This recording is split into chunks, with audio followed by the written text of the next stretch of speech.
Sir ನಮಸ್ತೆ. ನನ್ನ ಹೆಸರು ಅವಿನಾಶ್ ಅಂತ ಹೇಳಿ. ನನ್ನ ಊರು ಎಲ್ಲಿ ಅಂತ ಹೇಳಿದ್ರೆ ಶಿವಮೊಗ್ಗ ಡಿಸ್ಟಿಕ್ಕು ತೀರ್ಥಹಳ್ಳಿ ತಾಲೂಕು ಕೋಣಂದೂರು ಅಂತೇಳಿ. ಅಲ್ಲಿ ಕೋಣಂದೂರಿಂದ ಒಂದು ಹಳ್ಳಿ ಕುಕ್ಕನಕೊಡಿಗೆ ಅಂತೇಳಿ. ಇಲ್ಲಿ ನಾನು ತುಂಬ ವರ್ಷದಿಂದ ನಾಟಿ ಕೋಳಿ ಸಾಕಾಣಿಕೆ ಮಾಡ್ತಾ ಬಂದಿದ್ದೀನಿ. ನಾಟಿ ಕೋಳಿ ಏನಂದರೆ ಈಗ ಮಾಮೂಲಿ ಹಿಂದಿನ ತುಂಬ ಹಳೆಯ ತಲೆಮಾರು ಈ ಹಿತ್ತಲು ಸಾಕಾಣಿಕೆ ಕೋಳಿ ಈ ಥರ ಎಲ್ಲ ಮಾಡ್ತಾರಲ್ಲ, ಅದೇ ಕಾನ್ಸೆಪ್ಟಲ್ಲಿ ನಮ್ಮದು ನಾಟಿ ಕೋಳಿ ಏನು ಹಳ್ಳಿಗಳಲ್ಲಿ ಇರುತ್ತೆ ಅದೇ ನಾಟಿ ಕೋಳಿ ನಾನೀಗ ಒಂದು ಸ್ವಲ್ಪ ದೊಡ್ಡ ಪ್ರಮಾಣದಲ್ಲಿ ಮಾಡ್ಕೊಂಡಿದ್ದೀನಿ. ನನ್ನ ಊರಲ್ಲೇ ಕೋಣಂದೂರಾದ ಊರಲ್ಲೇ ಮಾಡ್ಕೊಂಡಿದ್ದೀನಿ. ಇಲ್ಲಿ ಯಾವ ಥರ ಅಂದರೆ ಇವಾಗ ನಾಟಿ ಕೋಳಿಲಿ ತುಂಬ ವಿಧಗಳು ಬಂದಿದೆ, ತುಂಬ ವೆರೈಟೀಸ್ ಬಂದಿದೆ. ಅದರಲ್ಲೂ ಏನಂದರೆ ನಾಟಿ ಕೋಳಿಗಳನ್ನ ನಾನು ಫಸ್ಟು ಸೆಲೆಕ್ಷನ್ ಮಾಡ್ಕೊಂಡಿದ್ದೀನಿ. ಈಗ ಏನು ನಾಟಿ ಕೋಳಿ ಅಂದರೆ ಕಾವು ಕೊಟ್ಟು ಮರಿ ಮಾಡುತ್ತಲ್ಲ, ಆ ಕಾನ್ಸೆಪ್ಟಲ್ಲೇ ನಮ್ಮ ಸ್ನೇಹಿತರು ನಾವೆಲ್ಲ ಸೇರಿ ಫಸ್ಟು ಸಣ್ಣದಾಗಿ ಶುರು ಮಾಡಿ ಇವಾಗ ಒಂದು ದೊಡ್ಡ ಮಟ್ಟಕ್ಕೆ ಬೆಳೀತಾ ಇದ್ದೀನಿ. ನಿಮ್ಮೆಲ್ಲ ಸಹಕಾರದಿಂದ, ಯೂಟ್ಯೂಬ್ ಚಾನಲ್ ಸಹಕಾರದಿಂದ ಬೆಳೆದಿದ್ದೀನಿ. ಬಟ್ ಇನ್ನೂ ನಿಮ್ಮೆಲ್ಲ ಆಶೀರ್ವಾದದಿಂದ ದೊಡ್ಡ ಮಟ್ಟದಲ್ಲಿ ಬೆಳಿಬೇಕು ಅನ್ನೋದು ಆಸೆ. ಹಾಗಾಗಿ ಏನಂದರೆ ಒಂದು 4-5 ಕಾನ್ಸೆಪ್ಟಲ್ಲಿ ಮಾಡ್ಕೊಂಡಿದ್ದೀನಿ. ಒಂದು 6 ಕಡೆ ಶೆಡ್ಗಳನ್ನ ನಿರ್ಮಾಣ ಮಾಡ್ಕೊಂಡಿದ್ದೀನಿ. ಇದೇನಂದರೆ ನನ್ನ ಸ್ಟಾರ್ಟಿಂಗ್ ಒಂದು ಶೆಡ್ ಇದು. ನೀವು ಇಲ್ಲೇನು ಕಾಣ್ತಾ ಇದೆ ನೋಡ್ಬೋದು ನೀವು. ನನ್ನ ಕೋಳಿ ಶುರುನೇ ಇಲ್ಲಿಂದ ಆಗಿರೋದು. ಹಾಗಾಗಿ ನಾನು ಶುರು ಮಾಡೋದು ಏನೇ ಇದ್ದರೆ ಇಲ್ಲಿಂದನೇ ಶುರು ಮಾಡೋದು. ಮತ್ತು ಬೇರೆ ಬೇರೆ ಎಲ್ಲಿದೆ, ಯಾವ ಥರ ಪೇರೆಂಟ್ಸ್ ಇದೆ, ಮರಿಗಳನ್ನ ಯಾವ ಥರ ಡೆವಲಪ್ಮೆಂಟ್ ಮಾಡ್ಕೋತೀವಿ, ಯಾವ ಥರ ಸೆಟಪ್ ಮಾಡ್ಕೊಂಡಿದ್ದೀವಿ ಅನ್ನೋದನ್ನೆಲ್ಲ ನಿಮಗೆ ತೋರಿಸ್ತಾ ಹೋಗ್ತೀನಿ. ಮತ್ತು ಯಾವ ಥರ ಅಂದರೆ ಇಲ್ಲಿ ನಮ್ಮಲ್ಲಿ ಟ್ರೈನಿಂಗ್ಗಳನ್ನ ಕೊಡ್ತೀನಿ. ಟ್ರೈನಿಂಗ್ ಅಂದರೆ ನಿಮಗೆ ಸರ್ಟಿಫಿಕೇಟು ಮತ್ತೊಂದು ಆ ಥರದ್ದು ಏನಿಲ್ಲ, ಉಚಿತವಾಗಿ ಕೊಡ್ತೀವಿ. ನೀವು ನೋಡ್ಬೋದು ತುಂಬ ಜನ ರೈತರು ಬರ್ತಾರೆ. ಇವನ್ ಇಂಜಿನಿಯರ್ಸ್ ಆಗಲಿ, ಡಾಕ್ಟರ್ಸ್ ಆಗಲಿ, ಪೊಲೀಸ್ ಡಿಪಾರ್ಟ್ಮೆಂಟ್ನವರಾಗಲಿ, ಅಥವಾ ಒಳ್ಳೊಳ್ಳೆ ಬಿಸ್ನೆಸ್ ಮ್ಯಾನ್ಗಳಾಗಲಿ, ಅಥವಾ ರೈತರ ಕುಟುಂಬದವರಾಗಲಿ ಎಲ್ಲರೂ ಬರ್ತಾ ಇದ್ದಾರೆ. ಕೆಲವೊಂದು ಸಂಘ ಸಂಸ್ಥೆಯಿಂದನೂ ಬಂದು ಉಚಿತವಾಗಿ ಟ್ರೈನಿಂಗ್ ತೊಗೊಂಡು ಹೋಗ್ತಿದ್ದಾರೆ. ₹1 ಫೀಸ್ ತೊಗೊಳಲ್ಲ. ಯಾವ ಕಾನ್ಸೆಪ್ಟ್ ಅಂದರೆ ನನ್ನಲ್ಲಿ ಏನು ಗೊತ್ತಿದೆ, ನಾನು ಏನು ತಿಳ್ಕೊಂಡಿರ್ತೀನಿ ಅದನ್ನು ನಾವು ರೈತರುಗಳಿಗೆ ಪ್ರತಿಯೊಬ್ಬರಿಗೂ ಹೇಳ್ಬೋದು. ಬಟ್ ಅವರು ಅದನ್ನು ನಿಧಾನವಾಗಿ ಅನುಸರಿಸ್ಕೊತಾ ಹಂತವಾಗಿ ಬೆಳ್ಕೊಂಡು ಹೋಗಲಿ ಅಂತ ಹೇಳಿ. ಈಗ ಸರ್, ನೀವು ಒಬ್ಬ ನಾಟಿ ಕೋಳಿನೇ ಸಾಕಾಣಿಕೆ ಮಾಡಬೇಕು ಅಂತ ಅನಿಸಿದೆ ಯಾಕೆ ನಿಮಗೆ ಸ್ಟಾರ್ಟಿಂಗಲ್ಲಿ? ಸರ್, ಸ್ಟಾರ್ಟಿಂಗ್ ಯಾಕೆ ಅನಿಸ್ತು ಅಂದರೆ ಸ್ಟಾರ್ಟಿಂಗ್ ಒಂದು ಕ್ರಾಸ್ ಬ್ರೀಡ್ ಮಾಡಿದ್ದೆ ನಾನು. ಬಟ್ ಅದು ಅಷ್ಟೊಂದು ನನಗೆ ಐಡಿಯಾ ಇರಲಿಲ್ಲ ಸ್ಟಾರ್ಟಿಂಗು. ಸ್ವಲ್ಪ ವ್ಯತ್ಯಾಸಗಳಾಯಿತು, ಮೇಂಟೆನೆನ್ಸ್ ಕಾಸ್ಟ್ಲಿ ಆಯಿತು, ಗೊತ್ತಾಗಿಲ್ಲ. ಅದಾದಮೇಲೆ ಯಾಕೆ ಹಿಂದಿನ ಕಾಲದಲ್ಲಿ ಏನು ನಾಟಿ ಕೋಳಿ, ಪ್ಯೂರ್ ನಾಟಿ ಕೋಳಿ ಮಾಡ್ತಿದ್ರು, ಅದನ್ನೇ ಯಾಕೆ ಮಾಡಬಾರ್ದು ಅಂಥೇಳಿ ಒಂದು ತುಂಬ ದಿನದ ಒಂದು ಕನಸನ್ನು ಇವಾಗ ನನಸು ಮಾಡ್ಕೊಂಡಿದ್ದೀನಿ. ಹೆಂಗೆ ಅಂದರೆ ನೀವು ಈಗ ನಿಮ್ಗೆ ಗೊತ್ತಿರ್ಬೋದು 40-50 ದಿನಕ್ಕೆ ಅಥವಾ 3 ತಿಂಗಳಿಗೆ ಕೆಲವೊಂದು ಕೋಳಿಗಳು ಗ್ರೌತ್ ಆಗಿಬಿಡುತ್ತೆ. ಅದು ಹೆಂಗೆ ಗ್ರೌತ್ ಆಗುತ್ತೆ ಅನ್ನೋದು ನಿಮ್ಗೆ ಗೊತ್ತಿದೆ, ಬಾಯ್ಲರ್ ಫೀಡ್ ಮುಖಾಂತರನೇ ಆಗುತ್ತೆ. ನಮ್ಮ ನಾಟಿ ಕೋಳಿ ಕಾನ್ಸೆಪ್ಟ್ ಅಂದರೆ 5-6 ತಿಂಗಳು. ಈಗ ಜನಕ್ಕೆ ಏನಂದರೆ ಸ್ಪೀಡಾಗಿ ನಾವು ಬೆಳೆದು ಬಿಡೋಣ ಅಂತ ಅವ್ರಿಗೊಂದು ಆಸೆ. ಅದಕ್ಕೆ ನಾವೇನು ನಿಧಾನವಾಗಿ ಹೋಗಿ ಈಗ 3 ತಿಂಗಳು ಮಾಡಿ ಕೈ ಸುಟ್ಕೊಳ್ಳೋಕೆ ಹೋಗಬೇಡಿ. ಒಂದು 6 ತಿಂಗಳು ಆಗುತ್ತೆ ನಿಮಗೆ. ಬಟ್ ನಿಮಗೆ ಏನು ನಿಧಾನಕ್ಕಾದಿದ್ದೀರಾ ನಿಮಗೆ ಅದಕ್ಕೆ ಒಳ್ಳೆ ಒಂದು ಗುಡ್ ರಿಸಲ್ಟ್ ಸಿಗುತ್ತೆ ಅಂತ ನಾನು ಹೇಳ್ತೀನಿ. ಈಗ ಪ್ರಾರಂಭದಲ್ಲಿ ಸ್ಟಾರ್ಟ್ ಮಾಡಿದ್ರಲ್ಲ ನೀವು, ಸೊ ಎಲ್ಲಿಂದ ಕೋಳಿ ತಂದ್ರಿ, ಅದ್ರ ಬಗ್ಗೆ ನಾಲೆಜ್ ಹೆಂಗೆ ಗೇನ್ ಮಾಡಿದ್ರಿ? ಸರ್, ಸ್ಟಾರ್ಟಿಂಗ್ ಏನಂದರೆ ಈ ಹಳ್ಳಿಗಳಿಂದ ತಂದ್ಕೊಂಡೆ. ಒಂದು ಮೊಟ್ಟೆಗಳನ್ನ ತಂದ್ಕೊಂಡು ಅದೊಂದು ಪೇರೆಂಟ್ಸ್ ಇಟ್ಕೊಂಡು ಆ ಥರನೂ ಮಾಡಿದೆ. ನಿಮಗೆ ಗೊತ್ತಿರ್ಬೋದು, ನಮ್ಮ ಪುಟ್ಟರಾಜ್ ಸರ್ ಇದ್ದರು ಮತ್ತು ತರೀಕೆರೆ ಮಂಜುನಾಥ್ ಸರ್ ಇವರೆಲ್ಲ ಇದ್ದರು. ಅವರು ಅವ್ರ ಮಾರ್ಗದರ್ಶನದಲ್ಲೂ ನಾನು ಮಾಡಿದ್ದೀನಿ. ಬಟ್ ಇವಾಗ ಏನಂದರೆ ತುಂಬ ತಳಿಗಳನ್ನ ಮಾಡ್ಕೊಂಡಿದ್ದೀನಿ. ಯಾಕಂದರೆ ಸರೆಲ್ಲ ಬೇಡ ಅಂದರು. ಬಟ್ ಯಾಕೆ ಮಾಡ್ಕೊಂಡಿದ್ದೀನಿ ಅಂದರೆ ಈಗ ಒಬ್ಬೊಬ್ರದ್ದು ಒಂದೊಂದು ರೈತರದ್ದು ಆಗಲಿ, ಒಬ್ಬೊಬ್ರದ್ದು ಬಿಸ್ನೆಸ್ಸಿಂದ ಒಂದೊಂದು ಇದಿರುತ್ತೆ. ಕೆಲವರು ನಾಟಿ ಕೋಳಿನ ಲೈಕ್ ಮಾಡ್ತಾರೆ, ಇನ್ನು ಕೆಲವರು ಕ್ರಾಸ್ ಬ್ರೀಡನ್ನು ಲೈಕ್ ಮಾಡ್ತಾರೆ. ಸೊ ಅದಕ್ಕಾಗಿ ನಾನೇನಂದರೆ ಕೆಲವೊಂದೊಂದು ಕಡೆ ಪಾರ್ಟ್ನರ್ಶಿಪ್ಪಲ್ಲಿ ಮಾಡ್ಕೊಂಡಿದ್ದೀನಿ. ಇನ್ನು ಆಲ್ಮೋಸ್ಟು ನಾನೇ ಸ್ವಂತ ಮಾಡ್ತಿದ್ದೀನಿ. ನಿಮಗೆಲ್ಲ ಶೆಡ್ಗಳನ್ನೂ ತೋರಿಸ್ತೀನಿ. ಮರಿಗಳನ್ನ ಯಾವ ಥರ ಬ್ರೂಡಿಂಗ್ ಮಾಡ್ತೀವಿ, ಮತ್ತು ಯಾವ ಥರ ಕಾವು ಕೊಡ್ತೀವಿ, ಯಾವ ಥರ ಮರಿ ಮಾಡ್ತೀವಿ, ಯಾವ ಥರ ಪೇರೆಂಟ್ಸನ್ನ ಯಾವ ಕಡೆ ಇದು ಮಾಡ್ತೀವಿ, ಇದೇನು ಕಾಣ್ಬೋದು ಇದೆಲ್ಲ ಸ್ಟಾರ್ಟಿಂಗ್ ಮರಿಗಳನ್ನ ಇಟ್ಕೊಂಡಿದ್ದೆ. ಬಟ್ ಇವಾಗ ಏನಂದರೆ ಆಗಲ್ಲ. ಯಾಕಂದರೆ ತಾಯಿ ಕೋಳಿ ಇದ್ದಾಗ ಮರಿಗಳನ್ನ ಒಂದು ಸ್ವಲ್ಪ ಸಪ್ರೇಟ್ ಇಡ್ತೀವಿ. ಏನಂದರೆ ಕೋಳಿ ಏನೋ ಮತ್ತೊಂದು ಆದಾಗ ಮರಿಗಳಿಗೆ ಸ್ವಲ್ಪ ಸಮಸ್ಯೆ ಬೇಡ ಅಂತೇಳಿ ಇದೇನಂದರೆ ಪೇರೆಂಟ್ ಸ್ಟಾಕು ಬ್ರೂಡಿಂಗನ್ನು ಸಪ್ರೇಟ್ ಮಾಡ್ಕೊಂಡಿದ್ದೀನಿ. ಅಂದರೆ ಸ್ಟಾರ್ಟಿಂಗ್ ಮಾಡಿದ್ರಲ್ಲ, ಅವಾಗ ಸಕ್ಸಸ್ ಆದ್ರಾ ನೀವು? ಫಸ್ಟಿಗೆ ಆಗಿಲ್ಲ, ಇರೋದನ್ನ ಓಪನ್ ಆಗಿ ಹೇಳ್ತಾ ಇದ್ದೀನಿ. ಸ್ಟಾರ್ಟಿಂಗ್ ಏನಂದರೆ ಫುಲ್ ಫೇಲ್ಯೂರ್ ಆಗಿಲ್ಲ. ಬಟ್ ಎಲ್ಲೋ ಒಂದು ಕಡೆ ಮೋಸ ಆದೆ. ಆ ಮೋಸ ಆಗಿದ್ದರಿಂದನೇ ಚಾಲೆಂಜಾಗಿ ನಿಂತು ಇವತ್ತು ಈ ಹಂತಕ್ಕೆ ಬೆಳೆದು ನಿಂತಿದ್ದೀನಿ. ಸೊ ಈಗ ನಾಟಿ ಕೋಳಿ ಅಂದ್ರೆ ಯಾವ ಜಾತಿ ಸರ್? ಅದಕ್ಕೆ ಏನಾದ್ರು ಸಪ್ರೇಟ್ ಇದೆ? ಜಸ್ಟ್ ನಾಟಿ ಕೋಳಿ? ಈಗ ನಾಟಿ ಕೋಳಿಲಿ ಹೆಂಗಂದ್ರೆ ಸರ್, ಈಗ ಒಂದು ಕೋಳಿ ಅಂದ ಕೂಡಲೇ ಬರೋ ಅಂತಾರೋ ಯಾವ ಥರ ಕೋಳಿ ಅಂದರೆ ಕೋಳಿಲಿ ಎಷ್ಟು ವಿಧಗಳಿದ್ದಾವೆ, ಯಾವ ಥರ. ಈಗ ನಿಮಗೆ ಸಪೋಸ್ ಈಗ ಬಾಯ್ಲರ್ ಕೋಳಿಗಳು ನಾಟಿ ಕೋಳಿ ಅನ್ನಕ್ಕೆ ಬರಲ್ಲ. ಕೋಳಿ ಜಾತಿ ಬಿಟ್ಟರೆ ಅದನ್ನು ನೀವು ನಾಟಿ ಕೋಳಿ ಅಂತ ಬರೋಕ್ಕೆ ಬರಲ್ಲ. ಯಾಕಂದರೆ ಅದು ಫುಲ್ಲು ವೈಟ್ ಬಣ್ಣದಲ್ಲಿ ಇರುತ್ತೆ. ಮತ್ತು ಏನಂದರೆ ನಿಮಗೆ 40 ದಿನದಲ್ಲೇ ಅದು 2.5 kg 3 kg ಈ ಥರ ಸಮಥಿಂಗ್ ಈ ಥರ ಬರುತ್ತೆ. ಅದೇನಂದರೆ ಶೆಡ್ ಒಳಗೆ ಇಡೋದು, ಅದಕ್ಕೆ ಕುಡಿಯೋಕ್ಕೂ ನೀರಲ್ಲೇ, ಅದಕ್ಕೆ ಫುಡ್ಡು ಅಲ್ಲೇ. ಅದಕ್ಕೇನು ಅದು 40 ದಿನ 45 ದಿನಕ್ಕೆ ಅದನ್ನು ಹೊರಗಡೆ ಡೈರೆಕ್ಟ್ ಮಾರ್ಕೆಟಿಂಗ್ ಬಿಡೋದು. ಇದು ನಾಟಿ ಕೋಳಿ ಏನಂದರೆ ಈಗ ನ್ಯಾಚುರಲ್ ಆಗಿ ಇಲ್ಲೆಲ್ಲ ನೋಡ್ಬೋದು, ಈಗ ತೋಟದಲ್ಲೇ ಹುಳ ಹಪ್ಪಡೆ ಮಣ್ಣು ಸೊಪ್ಪು ಸದೆ ಎಲ್ಲ ತಿಳ್ಕೊಂಡು. ನಾಟಿ ಕೋಳಿ ಏನಂದರೆ ನಿಮಗೆ ವೇಸ್ಟ್ ಪದಾರ್ಥದಿಂದನೇ ಅದು ಬೆಳವಣಿಗೆ ಆಗೋದು. ನೀವು ಏನು ಹುಳ ಹಪ್ಪಡೆಗಳು ಮತ್ತು ಈ ಸೊಪ್ಪು ತಿಂದಿರುತ್ತೆ ತುಂಬ ಹೆಲ್ತಿಯಾಗಿರುತ್ತೆ. ಬಟ್ ಬೆಳವಣಿಗೆ ಲೇಟು, ಬಟ್ ಮಾರ್ಕೆಟಿಂಗ್ ತುಂಬ ಚೆನ್ನಾಗಿದೆ. ಸೊ ಈಗ ಬಂದು ನೀವು ನಾಟಿ ಕೋಳಿ ಇದರಲ್ಲಿ ಏನು ಮರಿಗಳನ್ನೆಲ್ಲ ಕೊಡ್ತಿದ್ದೀರಾ ಹೇಗೆ? ಹೌದೌದು. ಈಗ ಸ್ಟಾರ್ಟಿಂಗ್ ಏನು ಮಾಡಿದೆ ಅಂದರೆ ಡೆವಲಪ್ಮೆಂಟ್ ಮಾಡಿಕೊಂಡೆ.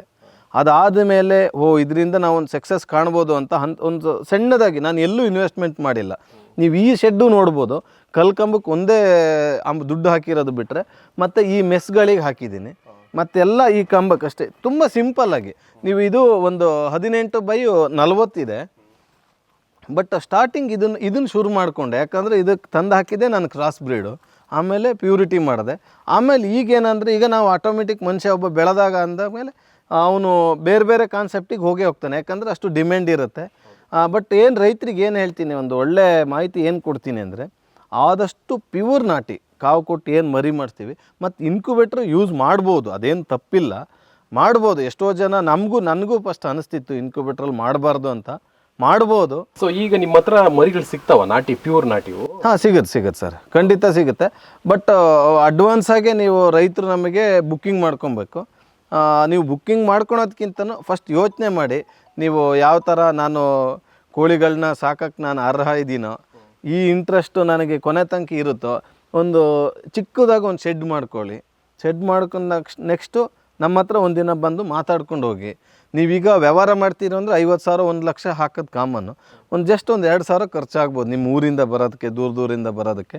ಬಂದರೆ ನಾವು ಏನೇನು ಮಾಡಿರ್ತೀವಿ, ಯಾವ ಥರ ಕಾನ್ಸೆಪ್ಟ್ ಇರುತ್ತೆ, ಬಂದು ನೋಡ್ಕೊಂಡು ಹೋಗಿ. ಈಗ ನಿಮಗೂ ಗೊತ್ತಾಗುತ್ತೆ ಇಲ್ಲಿ ಏನು ನ್ಯಾಚುರಲಾಗಿ ನಾವು ಏನು ಮಾಡ್ತಾಯಿದ್ದೀವಿ, ನನ್ನ ಹತ್ರ ಯಾವ್ದು ಪ್ರೊಡಕ್ಷನ್ ಸಿಗ್ತಾಯಿದೆ, ಏನು ಮಾಡ್ತಾಯಿದ್ದೀನಿ ಅಂದರೆ ಒಂದು ಐಡಿಯಾ ಬರುತ್ತೆ. ಹಾಗಾಗಿ ನಾನು ಏನು ಹೇಳ್ತೀನಿ ಅಂದರೆ, ಸಾಧ್ಯವಾದಷ್ಟು ನಿಮಗೆ ದಿನ ಪೂರ್ತಿ ಬರೋಕ್ಕಾಗಲ್ಲ ಅಂದರೆ 1 ಗಂಟೆ ಅಟ್ಲೀಸ್ಟ್ ಬಂದು ನೋಡ್ಕೊಂಡು ಹೋದ್ರೆ ಅವ್ರಿಗೊಂದು ಐಡಿಯಾ ಬರುತ್ತೆ. ಅವಾಗ ಏನಂದರೆ ಬುಕ್ಕಿಂಗ್ ತೊಗೊಳ್ತೀನಿ. ಈಗ ಆಲ್ರೆಡಿ ಮರಿಗಳಿದೆ ಎಲ್ಲ, ಆಲ್ಮೋಸ್ಟು ಒಂದು 2 ತಿಂಗಳ ತನಕ ಫುಲ್ ಬುಕ್ಕಿಂಗ್ ಆಗಿದೆ. ನೆಕ್ಸ್ಟ್ ಅದಾದ್ರ ನಂತರ ಕೊಡ್ತೀನಿ. ಕೋಳಿ ಬಂದು ಇವೇನು ಮೈಸೂರು ನಾಟಿ ಕೋಳಿನ ಇಲ್ಲ ತೀರ್ಥಹಳ್ಳಿ ನಾಟಿ ಕೋಳಿನ ಇದು ಏನು ಗೊತ್ತಾ ಸರ್, ಈಗ ನೀವು ಮೈಸೂರು ನಾಟಿ ಮತ್ತು ಈಗ ಸ್ವರ್ಣಧಾರ, DP ಕ್ರಾಸು, ಅಸೀಲ್ ಕ್ರಾಸು, ಅದೆಲ್ಲ ಆ್ಯಕ್ಚುಲಿ ಕ್ರಾಸ್ ಬ್ರೀಡು. ಅದು ಕೋಳಿ ನಾಟಿ ಕೋಳಿನೇ ಅಂತ ಹೇಳ್ಬೋದು. ಬಟ್ ಇದು ಏನಂದರೆ ಪ್ಯೂರ್ ಏನಂದರೆ ನಿಮಗೆ ಹಿಂದಿನ ತಲೆಮಾರುಗಳು ಏನು ಮನೇಲಿ ಸಾಕ್ತಿರ್ತೀವಿ ಅವಾಗೆಲ್ಲ ಈ ಕ್ರಾಸ್ ಬ್ರೀಡು ಇನ್ನೊಂದು ಏನಿಲ್ಲ. ಮನೇಲೇ ಕೋಳಿ ಇರುತ್ತೆ, ಅದೇ ಮೊಟ್ಟೆ ಇಡುತ್ತೆ, ಅದೇ ಮರಿ ಮಾಡುತ್ತೆ, ಅದರಿಂದನೇ ಇಂಪ್ರೂವ್ಮೆಂಟ್ ಮಾಡ್ಕೊಂಡು ಹೋಗೋದು. ಈಗ ಟೆಕ್ನಾಲಜಿ ಏನಾಗಿದೆ ಅಂದರೆ ಎಲ್ಲ ಬಿಡ್ತಾ ಬಂದಿದ್ರು. ಇವಾಗ ಏನಂದರೆ ಈಗ ಹಿಂದಿಂದು ನಾವು ಅದನ್ನು ಉಳಿಸ್ಕೋಬೇಕು ಅಂಥೇಳಿ ಅದನ್ನು ಡೆವಲಪ್ಮೆಂಟ್ ಮಾಡ್ತಾ ಹೋಗಿ ಇದು ತೀರ್ಥಹಳ್ಳಿ ಕೋಳಿ ಆ ಥರ ಅಂತಲ್ಲ. ಈಗ ನಂದು ಏನು ಹೆಸರು ಮಲೆನಾಡು ನಾಟಿ ಕೋಳಿ ಸಾಕಾಣಿಕೆ ಮತ್ತು ತರಬೇತಿ ಕೇಂದ್ರ ಯಾಕೆ ಇಟ್ಕೊಂಡಿದ್ದೀನಿ, ನಾನು ಮಲೆನಾಡು ಹುಡುಗ ಆಗಿದ್ದರಿಂದ, ತೀರ್ಥಹಳ್ಳಿ ಭಾಗದ ಆಗಿದ್ದರಿಂದ ನಾನೊಂದು ಮಲೆನಾಡು ಅಂದರೆ ಅದೊಂದು ಹೆಮ್ಮೆ, ಅದಕ್ಕೋಸ್ಕರ ಹಾಕ್ಕೊಂಡಿದ್ದೀನಿ. ಎಷ್ಟೋ ಜನ ನೀವು ಕೇಳಿದ್ದು ಗುಡ್ ಕ್ವಶನ್ ಕೇಳಿದ್ರೆ, ಯಾಕಂದರೆ ಸರ್ ನಿಮ್ಮದು ಮಲೆನಾಡು, ನಮ್ಮದು ಇಲ್ಲಿ ಸಿಕ್ಕಾಪಟ್ಟೆ ಟೆಂಪ್ರೇಚರ್ ಇರುತ್ತೆ, ಗಾಳಿ ಮಳೆ ಜಾಸ್ತಿ ಇರುತ್ತೆ ಅಥವಾ ಕಡಿಮೆ ಇರುತ್ತೆ ಕೇಳ್ತಾರೆ. ಅದಕ್ಕೆ ಏನು ಹೇಳ್ತೀನಿ ಅಂದರೆ, ಇದಕ್ಕೆ ವಾತಾವರಣ ಏನಲ್ಲ, ನೀವು ಸಾಕೋ ರೀತಿ ಇದೆಯಲ್ಲ ಅದು ವೆರಿ ಇಂಪಾರ್ಟೆಂಟ್ ಆಗಿರುತ್ತೆ. ತಿಳ್ಕೊಳೋದು ರೀತಿ ತುಂಬ ಇದೆ. ಇದು ನ್ಯಾಚುರಲ್ ಆಗಿ ಈಗ ಕ್ರಾಸ್ ಬ್ರೀಡ್ ಅಲ್ಲೇ ಅಲ್ಲ, ಇದು ಪ್ಯೂರ್ ನಾಟಿ ಕೋಳಿ. ಇದು ನಿಮಗೆ ಅದು ಕ್ರಾಸ್ ಬ್ರೀಡ್ ಬಗ್ಗೆನೂ ನಾನು ನಿಮಗೆ ಹೇಳ್ತೀನಿ ಯಾವ ಥರ ಅಂತ, ಅದು ಡಿಫ್ರೆನ್ಸು ತೋರಿಸ್ಕೊಡ್ತೀನಿ.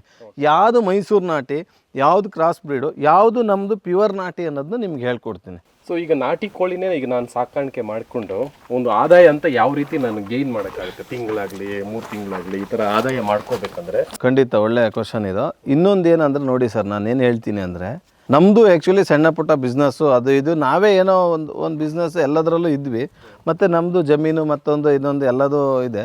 ಅದ್ರ ಜೊತೆಗೆ ಏನಂದರೆ ಅರ್ನ್ಸ್ ಹೆಂಗೆ ಮಾಡ್ಬೋದು ಅಂದರೆ, ಫಸ್ಟ್ ಸ್ಟಾರ್ಟಿಂಗ್ ಇಂಟ್ರೆಸ್ಟು ಒಂದು ಒಳ್ಳೆ ರೀತಿಯಿಂದ ಒಂದು ಬಂಡವಾಳ ಹಾಕ್ಕೊಂಡು ನಿಧಾನವಾಗಿ ಹೋದರೆ ಖಂಡಿತವಾಗೂ ಸಾಧನೆ ಮಾಡ್ಬೋದು. ಬಟ್ ಇದರಲ್ಲೇ ಕಾಯಿಲೆಗಳು ಸಿಂಟಮ್ಸ್ ಇರುತ್ತೆ. ಹೊರಗಡೆಯಿಂದ ಕೋಳಿಗಳನ್ನ ತರಬೇಡಿ. ಈಗ ಸಂತೆಲಿ ಮತ್ತು ಯಾರೋ ಮನೇಲಿ ಒಂದು 4-5 ಇದ್ವು ಆ ಥರ ಮಾಡೋಕ್ಕೆ ಹೋಗ್ಬೇಡಿ. ಮಾಡ್ತೀರಾ ಮರಿಯಿಂದನೇ ಒಂದು ಕಡೆ ತೊಗೊಳ್ಳಿ. ನನ್ನ ಹತ್ರನೇ ತೊಗೊಬೇಕಂತಿಲ್ಲ, ಯಾರ ಹತ್ರನೂ ತೊಗೊಳ್ಳಿ. ಅದಕ್ಕೆ ವ್ಯಾಕ್ಸಿನೇಷನ್ ಆಗಿರುತ್ತೆ, ಅದಕ್ಕೆ ಅವರು ಬೇಕಾಗಿರೋ ಅಂಥದ್ದನ್ನ ಫೀಡಿಂಗ್ ಮಾಡಿರ್ತಾರೆ. 1 ತಿಂಗಳು ಮರಿಗಳನ್ನ ನಾನು ಕೊಡ್ತೀನಿ, ಆರಾಮಾಗಿ ಸಾಕ್ಬೋದು. ನೀವೇನು ಹೊರಗಡೆ ಹೋಗಿ ಏನು ಸಂಪಾದನೆ ಮಾಡ್ತೀರಾ ಆರಾಮಲ್ಲೇ ಮನೆ ಕೆಲಸ ಮಾಡ್ಕೊಂಡು ಇದನ್ನು ಖಂಡಿತ ಮಾಡ್ಬೋದು. ಇಂಟ್ರೆಸ್ಟ್ ಇರ್ಬೇಕು ಮಾತ್ರ. ಸೊ ಈಗ ಈ ಥರ ನಾಟಿ ಕೋಳಿನೇ ಸಾಕಾಣಿಕೆ ಮಾಡ್ಕೊಂಡು ನಾನು ತಿಂಗಳಿಗೆ ಒಂದು 30-50 ಸಾವಿರ ಮಾಡೋಕ್ಕೆ ಸಾಧ್ಯ ಇದೆಯಾ? ಇದೆ, ಖಂಡಿತ ಇದೆ. ನಾನೇ ಮಾಡ್ತಾಯಿದ್ದೀನಿ. ನಾನು ಮಾಡ್ತಾಯಿದ್ದೀನಿ ಅಂತೇಳಿ ನೀವು ಆಸೆಗೆ ಬಿದ್ದು ದೊಡ್ಡ ಕನಸುಗಳನ್ನ ಇಟ್ಕೊಳ್ಳೋಕೆ ಹೋಗಬೇಡಿ. ಸಣ್ಣದ್ರಿಂದ ಶುರು ಮಾಡಿ ಖಂಡಿತ ಏನು ಒಬ್ಬ ಇಂಜಿನಿಯರ್ ಸಂಬಳ ತಗೊತಾನೋ ಖಂಡಿತ ದುಡಿಬೋದು. ಈ ವಿಷಯದಲ್ಲಿ ಬೇಕಾದ್ರೆ ಚಾಲೆಂಜ್ ಮಾಡ್ತೀನಿ. ಸೊ ಈಗ ನಾವು ಎಲ್ಲ ಜಾಗೃತಿ ವಹಿಸ್ಕೊಂಡು ಮಾಡಿದ್ರೆ ಇದರ ನಷ್ಟದ ಅಂತೂ ಏನು ಇರೋದಿಲ್ಲ. ಈಗ ಲಾಭ ನಷ್ಟ ಇದ್ದೇ ಇರುತ್ತೆ, ಯಾವ ಬಿಸ್ನೆಸ್ಸಲ್ಲಾದರೂ ಇದ್ದೇ ಇರುತ್ತೆ. ಏನಂದರೆ ಅದನ್ನು ನೀಟಾಗಿ ಮಾಡ್ಕೊಂಡು ಹೋಗ್ಬೇಕು, ಅದ್ರ ಬಗ್ಗೆ ಆಳವಾಗಿ ಅಧ್ಯಯನ ಮಾಡ್ಕೋಬೇಕು. ಈಗ ಏನಾದರೂ ಒಂದು ತಲೆ ಕೆಳಗೆ ಹಾಕ್ತಂದ್ರೆ ಯಾಕೆ ಹಾಕ್ತಾಯಿದೆ, ಅದಕ್ಕೆ ಏನು ಅದು ಫೀಡಿಂಗಲ್ಲಿ ಏನೋ ವ್ಯತ್ಯಾಸ ಆಗಿದೆಯೋ, ಅಥವಾ ವ್ಯಾಕ್ಸಿನ್ ಆಗಿಲ್ವೋ, ಅಥವಾ ಅದಕ್ಕೆ ಜ್ವರ ಬಂದಿದೆಯೋ, ಅಥವಾ ಏನಾದರೂ ನೀರಲ್ಲಿ ಏನಾದರೂ ಇದಾಗಿದೆಯೋ, ಅಥವಾ ಫುಡ್ಡಲ್ಲಿ ಏನಾದರೂ ಆಗಿದೆಯೋ, ಅದನ್ನೆಲ್ಲ ಸಪ್ರೇಟ್ ಇಟ್ಕೋತಾ ಅದ್ರ ಬಗ್ಗೆ ಆಳವಾಗಿ ಅಧ್ಯಯನ ಮಾಡ್ತಾ ಹೋಗ್ಬೇಕು. ಅಧ್ಯಯನ ಮಾಡಿದಾಗ ನಾವು ಆಟೋಮೆಟಿಕ್ ಸಕ್ಸಸ್ ಕಾಣ್ಬೋದು.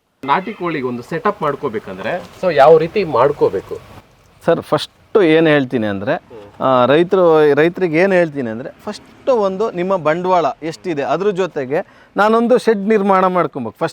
ಫಸ್ಟು ನಮ್ಮನ್ನು ಕಾಂಟ್ಯಾಕ್ಟ್ ಮಾಡಿದ್ರೆ ನಾವು ಹೇಳ್ತೀವಿ ಈ ಥರ ಮಾಡ್ಕೊಳ್ಳಿ, ಈ ಥರ ಶೆಡ್ ಮಾಡ್ಕೊಳ್ಳಿ. ನೀವು ನೋಡ್ತಾ ಇರ್ಬೋದು, ಇದು ಇಷ್ಟು ಹೈಟ್ ಯಾಕೆ ಕಟ್ಟಿದ್ದೀವಿ ಅಂದರೆ, ಇಷ್ಟು ಹೈಟ್ ಅವಶ್ಯಕತೆ ಇಲ್ಲ, ಆದರೂ ಒಂದು ಸೇಫ್ಟಿಗೆ. ಏನಂದರೆ ನಾಟಿ ಕೋಳಿಗಳು ಮರಿಗಳಿಗೆ ಮಾತ್ರ ಬೇರೆ ಕಾನ್ಸೆಪ್ಟ್ ಮಾಡಿದ್ದೀನಿ, ತೋರಿಸ್ತೀನಿ. ಇದೆಲ್ಲ ಏನಿದೆ ಅಂದರೆ ಇದೆಲ್ಲ ಒಳಗಡೆ ಇದು ಕ್ಲೀನ್ ಆಗಿದೆ. ಈಗ ಆ್ಯಕ್ಚುಲಿ ಇದು 1-2 ದಿನ ಆಗಿದೆ ಕ್ಲೀನ್ ಮಾಡಿ. ಇದಕ್ಕೀಗ ಸುಣ್ಣ ಹಾಕಿ ಒಂದು 4 ದಿನ ಬಿಡ್ತೀವಿ. ಮತ್ತು ಆ ಕಡೆಯಿಂದ ಪೇರೆಂಟ್ಸನ್ನ ಮತ್ತೆ ಈ ಕಡೆ ಇದು ಮಾಡ್ತಾ ಹೋಗ್ತೀನಿ. ಯಾಕೆ ಹಿಂಗೆ ಮಾಡಿದ್ದೀನಿ ಅಂದರೆ 2 ವರ್ಷ ಆಗಿತ್ತು ಇದು ಕ್ಲೀನ್ ಮಾಡಿದ್ದೆ. ಈಗ ಫುಲ್ಲು ಕ್ಲೀನ್ ಆಗಿದೆ ನೋಡಿ. ಇದಕ್ಕೆ ಸುಣ್ಣ ಹಾಕಿಬಿಡ್ತೀವಿ. ಮತ್ತು ಈ ಥರ ಈಗ ಇಲ್ಲೊಂಥರ ಕೋಳಿಗಳನ್ನ ಇಲ್ಲೊಂದು ಇರುತ್ತೆ, ಈ ಪ್ರಕಾರ ಸಪ್ರೇಟ್ ಮಾಡ್ಕೊಂಡು ಇಟ್ಕೊಂಡು ಸಪ್ರೇಟ್ ಹಂಗೂ ಮಾಡ್ಕೋಬೋದು. ಯಾಕಂದ್ರೆ ನಮ್ದು ಎಲ್ಲ ಥರದ್ದು ಇರೋದ್ರಿಂದ ಇದು ಒಂದು ಟೈಮ್ ಇದಕ್ಕೆ ಮರಿ ಬಿಡ್ತೀನಿ. ಈ ಕಾನ್ಸೆಪ್ಟ್ ಇದೆಯಲ್ಲ, ಇಲ್ಲಿ ಮರಿ ಇವಾಗ ಬಿಡ್ತಾ ಇಲ್ಲ ಅಂದರೆ ನೋಡಿ, ಹೆಗಣಗಳು ಇಷ್ಟು ಹಾಕಿದ್ರು ನಾವು ಇಲ್ಲಿ ನುಗ್ಗಿ ಬರ್ತಾ ಇರುತ್ತೆ, ಮರಿಗಳು ಸುಮ್ಮನೆ ಡ್ಯಾಮೇಜ್ ಆಗುತ್ತೆ. ಹಾಗಾಗಿ ಏನಂದ್ರೆ ಈಗ ಬೇರೆ ಕಾನ್ಸೆಪ್ಟಲ್ಲಿ ಮಾಡಿದ್ದೀನಿ. ಈಗ ಮರಿನೇ ತೋರಿಸ್ತೀನಿ, ಅದನ್ನು ತೋರಿಸ್ತೀನಿ. ಹೆಗ್ಣದಿಂದ ಕಾಪಾಡ್ಕೊಳ್ಳೋಕ್ಕೆ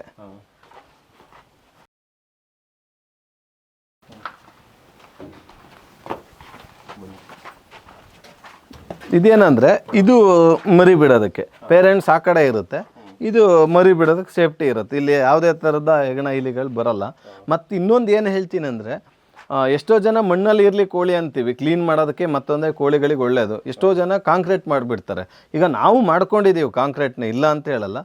ನಮಗೆ ಎಲ್ಲಿ ಎಷ್ಟು ಯಾವಾಗ ಅವಶ್ಯಕತೆ ಇದೆ ಮಾತ್ರ ನಾವು ಆ ಥರ ಮಾಡ್ತಾ ಹೋಗ್ತೀವಿ. ನೋಡ್ಬೋದು ನೀವು, ಇದಿಷ್ಟು ಜಾಗ ಎಲ್ಲ ಫುಲ್ ಮಣ್ಣಲ್ಲೇ ಇರೋ ಅಂಥದ್ದೇ. ಕಾಂಕ್ರೀಟಲ್ಲಿ ಮಾಡಿರೋದು ಇದೆ, ಬಟ್ ಅದು ಮರಿಗಳಿಗಷ್ಟೇ, ನಮಗೆ ಏನಾದ್ರು ಸೇಫ್ಟಿಗೆ ಬೇಕಾದರೆ ಅಷ್ಟಕ್ಕೆ. ಸೊ ಇಲ್ಲಿ ಹೆಗ್ಣ ಯಾಕೆ ಬರಲ್ಲ ಅಂತ ಈಗ ಏನಂದರೆ ಫುಲ್ ಕವರ್ ಮಾಡಿದ್ದೀವಿ. ಕೆಳಗಡೆ ನಾವು ಕಲ್ಲುಗಳನ್ನ ಇದು ಏನು ಕಲ್ಲಿದೆ ಸರ್, 2 ಕೋರ್ಸ್ ಇಟ್ಕೆ ಇದೆಯಲ್ಲ, 2 ಕೋರ್ಸ್ ಕೆಳಗಡೆ ಹೋಗ್ಬೇಕು. ನಾವು ಇಲ್ಲಿ ಏನು ಸ್ಟಾರ್ಟಿಂಗ್ ಏನು ನಮ್ಮ ಕಾನ್ಸೆಪ್ಟ್ ಇತ್ತು ಅಂದರೆ, ಬರೀ ದೊಡ್ಡ ಕೋಳಿಗೆ ಪೇರೆಂಟ್ಸ್ಗಳು ಮಾತ್ರ ಇಟ್ಕೊಂಡಿದ್ದೀವಿ. ಆಮೇಲೆ ಪೇರೆಂಟ್ಸ್ ಇಟ್ಕೊಂಡಾಗ ಮರಿ ಹಾಗೆ ಆಗುತ್ತೆ, ಸಮಸ್ಯೆ ಸುಮಾರು ಲಾಸ್ ಆಗಿದ್ದಿದೆ. ಮತ್ತೇನು ಹೇಳ್ತೀನಿ ಅಂದರೆ ನೋಡಿ, ಇದೆ ಜಸ್ಟ್ ಕೆಲವರೆಲ್ಲ ತುಂಬ ಮೆಟೀರಿಯಲ್ ಹಾಕ್ತಾರೆ, ಹಾಕಕ್ಕೆ ಹೋಗ್ಬೇಡಿ. ಇದು ಜಸ್ಟ್ ಚಿಕನ್ ಮೆಸ್ ಅಂತ ಹೇಳಿದ್ರೆ ಗೊತ್ತಾಗುತ್ತೆ. ಇದು ಒಂದು ರೋಲಿಗೆ ಒಂದು 8,000 ರೂಪಾಯಿ ಇದೆ. ನಿಮಗೊಂದು 40ರಿಂದ 15-40 ಅಡಿಗೆ ಆರಾಮಲ್ಲೇ ಕವರ್ ಆಗುತ್ತೆ ಇದು. ಹಾಂ, ರೆಸ್ಟು ಬರಲ್ಲ. ಒಂದು 2-3 ವರ್ಷ 4 ವರ್ಷಕ್ಕೆ ಏನು ತೊಂದರೆ ಇಲ್ಲ ಇದು. ಈ ತರ ಹಾಕೊಂಡ್ರೆ ಬೇರೆದ್ರಿಂದ ಕಾಪಾಡ್ಕೊಳ್ಳೋಕೆ ಈಸಿ. ಹಾಂ, ಹೌದೌದು, ಆರಾಮಾಗುತ್ತೆ. ಮತ್ತು ಇದರಲ್ಲಿ ಯಾವುದೇ ಥರದ ನಿಮಗೆ ಹಾವಾಗಲಿ, ಇಲಿ ಆಗಲಿ, ಆಮೇಲೆ ಮುಂಗ್ಸಿ ಆಗಲಿ ಯಾವುದು ಬರೋ ಚಾನ್ಸಸ್ ಇರಲ್ಲ. ಸಿಂಪಲ್ ಖರ್ಚು ಇದಕ್ಕೆ. ಕೆಲವ್ರು ಏನು ಮಾಡ್ತಾರೆ ಅಂದರೆ ಸುಮ್ಮನೆ ಗೋಡೆ ಏರಿಸ್ಬಿಡ್ತಾರೆ, ಅದು ರಾಂಗ್. ಅದು ಕೋಳಿಗಳಿಗೆ ಏನಂದರೆ ಈ ಕಡೆ ಬಂದಿರೋ ಗಾಳಿ ಈ ಕಡೆ ಪಾಸ್ ಆಗಬೇಕು. ಟೋಟಲ್ ಎಲ್ಲ ನಿಮಗೆ ತುಂಬ ಚಳಿ ಮಳೆ ಇದ್ದಾಗ ಸೇಫ್ಟಿ ಅಂದಾಗ ಟಾರ್ಪಲ್ಗಳನ್ನ ಹಾಕಿಬಿಡ್ತೀವಿ. ಈಗ ಮಳೆ ನಿಂತಿದೆ, ತೊಂದರೆ ಇಲ್ಲ, ಫಸ್ಟು ಟಾರ್ಪಲ್ಗಳನ್ನ ಹಾಕಿ ಈ ಥರದ್ದು ನಾನು ಏನು ಮಾಡ್ಕೊಂಡಿದ್ದೀನಿ, ಒಂದು 6 ಕಡೆ ಕಾನ್ಸೆಪ್ಟ್ಗಳನ್ನ ಮಾಡ್ಕೊಂಡಿದ್ದೀನಿ ಮರಿಗಳಿಗೆ. ಸಪೋಸ್ ಇಲ್ಲಿ ಯಾವ್ದಾದ್ರು ಒಂದು ಸಿಂಟಮ್ ಶುರು ಆಯಿತು ಅಂದರೆ ಇಮ್ಮಿಡಿಯೇಟ್ಲಿ ಬೇರೆ ಕಡೆ ಪಾಸ್ ಮಾಡಿಬಿಡ್ತೀನಿ. ಅದು ಯಾವ ಥರ ಟ್ರಾನ್ಸ್ಪೋರ್ಟೇಷನ್ ಹೆಂಗೆ ಮಾಡ್ಕೋತೀನಿ, ಯಾವ ಥರ ಅನ್ನೋದನ್ನು ತೋರಿಸ್ತೀನಿ ಅದನ್ನು. ಸರ್, ಈಗ ನಾಟಿ ಕೋಳಿಲಿ ಹೆಂಗಂದರೆ ನೀವು ಕಾಸ್ಟ್ ವೈಸು ಫುಡ್ಡು ಹಾಕ್ಬೋದು, ನ್ಯಾಚುರಲಾಗೂ ಹಾಕ್ಬೋದು, ಅಥವಾ ನೀವೇ ರೆಡಿ ಮಾಡಿಕೊಂಡು ಹಾಕ್ಬೋದು. ನಿಮ್ಮ ಮೇಲೆ ಯಾವ ಥರ ರೆಡಿ ಮಾಡ್ಕೊತೀರ ಅನ್ನೋದು. ನಿಮಗೆ ಕಾಸ್ಟು ಝೀರೋ ಆಗಲಿ ಅಂದರೆ ಆದಷ್ಟು ಈಗ ಸಂತೆಯಲ್ಲಿ ಸಿಗೋಂಥ ವೇಸ್ಟ್ ತರಕಾರಿ ಆಗಿರ್ಬೋದು, ಅಥವಾ ಈಗ ತರಕಾರಿ ಸೊಪ್ಪು ಸದೆ ಮತ್ತು ಈಗ ನ್ಯಾಚುರಲಾಗಿ ಬಿಟ್ಟು ಸಾಕೋಂಥದ್ದು, ಅದು ನ್ಯಾಚುರಲಾಗಿ ಆಗುತ್ತೆ. ನೀವು ಹೆಂಗಂದ್ರೆ ಒಂದು ಕೋಳಿ 100 ಗ್ರಾಮ್ ತಿನ್ನುತ್ತೆ ಅಂದಾಗ ಒಂದು 20 ಗ್ರಾಮಲ್ಲಿ ಮುಗಿಸ್ಬೋದು. ಅದ್ರ ಜೊತೆಗೆ ನಾವೇನಂದ್ರೆ ಅಜೋಲಾಗಳನ್ನ ಹಾಕ್ಕೊಂಡಿದ್ದೀವಿ, ಹೈಡ್ರೋಫೋನಿಕ್ ಮಾಡ್ಕೊಂಡಿದ್ದೀನಿ. ಅದು ಹೆಂಗಂದ್ರೆ ಒಂದು ಸರಿ ಇನ್ವೆಸ್ಟ್ಮೆಂಟ್ ಆಗುತ್ತೆ, ಒಂದು 10,000 15,000 ಆಗ್ಬೋದು. ಆ 10,000ಕ್ಕೆ ನಿಮ್ಗೆ 1 ಲಕ್ಷ ಕೊಡುತ್ತದೆ. ಹೆಂಗೆ ಅಂದರೆ ನೀವು ಅಜೋಲಾ ಒಂದು ನೋಡ್ತಿರ್ಬೋದು, ನೀವು ಒಂದು ಫಾಂಡ್ ರೆಡಿ ಮಾಡ್ಬೋದು, ನೀವೇ ಹೊಂಡ ತೆಗೆದು ಮಾಡ್ಬೋದು. ಅದಿಲ್ಲ ಅಂದರೆ ಫಾಂಡಿಂಗ್ ಸಿಗುತ್ತೆ, ನಿಮಗೆ ರೆಡಿ ಫಾಂಡ್ ಸಿಗುತ್ತೆ. ಅದಕ್ಕೆ 1 kg ಅಜೋಲಾ ಹಾಕಿದ್ರೆ ನಿಮಗೆ ಡೈಲಿ 1-2 kg ಅದರಲ್ಲೇ ಪ್ರೊಡಕ್ಷನ್ ಸಿಗುತ್ತೆ. ಅದು ಹೆಂಗಾಗುತ್ತೆ ಅಂದರೆ ನಿಮಗೆ ಒಂದೂವರೆ ಸಾವಿರ ಖರ್ಚು ಮಾಡಿದ್ರೆ ಅದು ಹೆಂಗೆ ಅಂದರೆ ಹೆವಿ ಪ್ರೋಟೀನ್ ಇರುತ್ತೆ, ಅದಕ್ಕೆ ಬೇಕಾಗಿರೋಂಥ ಎಲ್ಲ ಅಂಶಗಳು ಅದರಲ್ಲಿ ಇರೋದ್ರಿಂದ ಒಂದು kg ನಿಮಗೆ 10 kgಗೆ ಅಷ್ಟು ಉಳಿತಾಯ ಮಾಡಿಕೊಡುತ್ತೆ. ಅದು ಹೈಡ್ರೋಫೋನಿಕ್ ಹೆಂಗೆ ಅಂದರೆ ನೀವು ನೋಡ್ತಾ ಇರ್ಬೋದು. ಹೈಡ್ರೋಫೋನಿಕ್ ಯಾವ ಥರ ಅಂದರೆ ಒಂದು ಸರಿ ಇನ್ವೆಸ್ಟ್ಮೆಂಟ್ ಮಾಡಿದ್ರೆ ನಾವು ಒಂದು 10,000 20,000 ಹಿಂಗೆ ಮಾಡಿಕೊಂಡ್ರೆ ಟ್ರೈಗಳು ಹೆಂಗೆ ಅಂದರೆ ದಿನಕ್ಕೆ ಒಂದು 4 ಟ್ರೈ 5 ಟ್ರೈಗಳನ್ನ ನಾವು ತೆಗಿತೀವಿ. ಮತ್ತು ಇನ್ನು ಕೆಳಗಡೆ ಪ್ರತಿದಿನ ಅದು ರೊಟೇಷನ್ ಆಗ್ತಾನೆ ಇರುತ್ತೆ. ಹೆಂಗೆ ಅಂದರೆ 1 kg ನೀವು ಜೋಳ ಹಾಕಿದ್ರೆ ನಿಮಗೆ ಅದು ಒಂದು 8ರಿಂದ 10 kg ಪ್ರೊಡಕ್ಷನ್ ಕೊಡುತ್ತೆ. ಅದೇನಂದರೆ ಮಣ್ಣು ಮತ್ತು ಏನೂ ಇಲ್ಲ. ಕೋಳಿಗಳಿಗಾಗಲಿ ಹಸುಗಳಿಗೆ ತುಂಬ ಹೆವಿ ಪ್ರೋಟೀನು, ತುಂಬ ಬೆನಿಫಿಟ್. 1 kg ಒಂದು 8ರಿಂದ 10 kg ಪ್ರೊಡಕ್ಷನ್ ಆಗುತ್ತೆ, ಲಾಭನೇ ಅಲ್ಲ ಅದು. ಆಮೇಲೆ ಕೋಳಿಗಳಿಗೂ ತುಂಬ ಹೆಲ್ತಿ ಫುಡ್ ಅದು. ನಿಮಗೆ ಹಸುಗಳಿಗಾಗಲಿ ಕೋಳಿಗೆ ಕುರಿಗೆ ಎಲ್ಲದಕ್ಕೂ ತುಂಬ. ಈ ಥರ ಏನಂದರೆ ದೊಡ್ಡ ಮಟ್ಟಕ್ಕೆ ಹೋಗಬೇಡಿ. ನಮಗೆ ಎಷ್ಟು ಬೇಕು, ನಾವೊಂದು 100 ಕೋಳಿ ಸಾಕ್ತಿದ್ದೀವ, 500 ಕೋಳಿ ಸಾಕ್ತಿದ್ದೀವ, 600 ಸಾಕ್ತಿದ್ದೀವ, 800 ಸಾಕ್ತಿದ್ದೀವಿ, ಅದಕ್ಕೆ ಎಷ್ಟು ಬೇಕೋ ಒಂದು 10 ಟ್ರೈಯೋ 15 ಟ್ರೈಯೋ 20 ಟ್ರೈಯೋ ಅಷ್ಟು ಯೂಸ್ ಮಾಡ್ಕೊಳ್ಳಿ, ಒಳ್ಳೆಯದಲ್ಲ. ಇದು ಹೈಡ್ರೋಫೋನಿಕ್ ನೀವೇ ಮಾಡ್ಕೊಂಡಿದ್ದ? ನಾವೇ ಮಾಡ್ಕೊಂಡಿರೋದು. ನೀವು ನೋಡ್ತಾ ಇರ್ಬೋದು ಇಲ್ಲಿ ಯಾವ ಥರ ಅಂದರೆ ನಾವು ಇಲ್ಲೆಲ್ಲ ರೈತರುಗಳಿಗೆ ತೋರಿಸ್ತೀವಿ. ಮತ್ತು ಅದೇ ಎವ್ರಿ ಡೇ ನಾವು ಪ್ರೊಡಕ್ಷನ್ ತೆಗಿತೇನೆ, ಯಾಕಂದರೆ ಮರಿಗಳಿಗೆ ಬೇಕು, ಪೇರೆಂಟ್ಸ್ಗಳಿಗೆ ಬೇಕು, ಎಲ್ಲದಕ್ಕೂ ಬೇಕಾದ್ರಿಂದ ಅದು ಯೂಸ್ ಮಾಡಲೇಬೇಕದು.